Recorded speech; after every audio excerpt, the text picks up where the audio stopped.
The Bank of America is one of the most famous corporations in the world. It has 67 million customers and manages over 2.5 trillion in assets. Its brand colors are red, white, and blue, just like the American flag, and it literally has the word America in its name. But it wasn't always this way. The Bank of America didn't actually start as the Bank of America. It started out as the Bank of Italy, a tiny bank founded by an Italian immigrant focused on serving poor immigrants. So how did the most American-sounding bank in the world, and a huge symbol of banking for the elites, start out as a tiny bank for immigrants from Italy? To fully understand this, we have to go back in time, all the way back to 1904. At the start of the 20th century, the US banking system was a rich man's game. Banks at the time didn't care about working-class people. Some might say they still don't care, but let's just focus on today's video. Back in the early 1900s, if you were poor, if you were an immigrant, and if you didn't have property or assets, you definitely weren't getting a loan. Now, this was a problem because by 1900, over 4 million Italians had arrived in Italy, and in San Francisco especially, the number of immigrants in the city was growing really fast. And that is where Amadeo Giannini comes in. Giannini was a 31-year-old self-made millionaire whose parents were Italian immigrants. He dropped out of school in 1885 and made his fortune working as a produce dealer and broker for farms in California, and became rich enough to retire at 31, which might sting a little bit depending on how your career is going. Now back to the video. Soon after retiring, he joined the board of a local bank where he realized the horrible truth.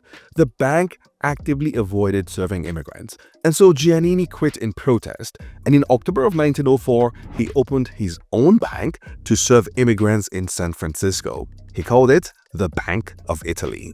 In the first 2 years of its operations, Giannini's goal of giving immigrants a chance to participate in America's economy was going as well as anyone could have hoped, until a devastating earthquake tore through San Francisco on April 18, 1906, killing 3,000 people and costing the city's economy as much as $300 million, according to some reports. News reports in the days after the earthquake described the city as being in flames and residents facing the risk of starvation. As you can imagine, with the city devastated, most banks had been destroyed, and those that weren't decided to stay closed out of fear. Except, of course, the Bank of Italy. Giannini had somehow rescued the bank's cash and gold, and within days, while other banks were still figuring out if they were solvent, the Bank of Italy was literally handing out loans to anyone who wanted to rebuild in San Francisco. And that moment, playing a key role in helping San Francisco rebuild and recover from the earthquake, essentially turned the Bank of Italy from a tiny bank in a big system into a local legend. On the back of that moment, the Bank of Italy rapidly expanded. Unlike most banks that were stuck operating in one city or one state, the Bank of Italy pioneered the modern-day concept of widespread branch banking in the US. And by 1918, the Bank of Italy had established a network of branches throughout California, becoming the first statewide branch banking system in the US. So how and when exactly did the Bank of Italy then become the Bank of America? Well, in 1928, with the Bank of Italy already a banking giant, it merged with a smaller competitor called the Bank of America, and then came the decision about the new entity's name. Now, even though the original mission of serving immigrants was noble, the reality was that by 1928, the bank had outgrown that origin story. It had been serving people of all backgrounds for several years. But then there was also the reality that having one of the biggest banks in the US named after a different country was probably not the smartest brand strategy.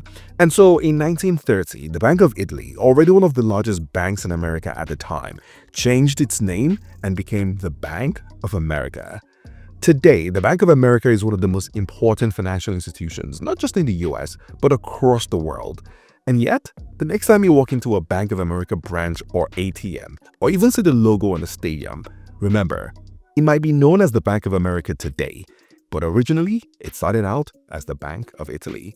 If you enjoyed this, then you should watch this next video about how a tiny European country got incredibly rich, all thanks to online gambling. See you in the next video.